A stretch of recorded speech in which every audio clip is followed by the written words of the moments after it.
Welcome. In this video, I'll show you how to recover your Duolingo streak. If you found this video helpful, please leave a like and subscribe to the channel for more such tutorials. So first up, go ahead and open up Duolingo.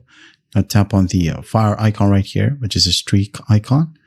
Now you need to go ahead and find out which date you lost your streak. All right. Now, once you know which date it is, you can now then go ahead and close out this window and then go ahead over to your settings. Now then just basically find date and time. Tap on date and time. And again, date and time. Now, once you're on this window, swipe down or open up your command center or control center, and then just toggle on airplane mode. Once airplane mode is toggled on, swipe up, and then you have the date and time section again. And here we have automatic date and time and automatic time zone. Or for your iPhones, you only have set automatically. All right. So go ahead and disable it. Disable. Now you need to go ahead and set the date to the day when you lost your streak. Let's say, for example, yesterday. So just tap on it, tap on done. And then once that's done, just go ahead and minimize this one. Do not close it yet. Open up the Duolingo app once more. Now go ahead and go back to streak. Now, as you can see, it is now set to 19th.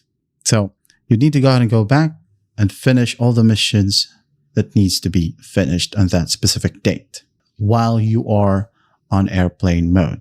So why is that?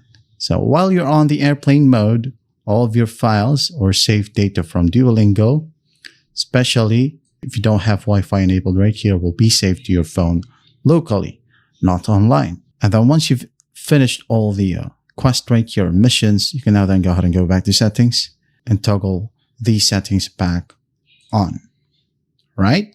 And then toggle off the airplane mode, just like so. Wait a bit, go ahead and go back. And when you go ahead and go back to the Duolingo app, you should now be able to see that your streaks are now restored. All right. So that's how simple it is to recover your Duolingo streak. I hope this video helps, and I'll see you in the next one.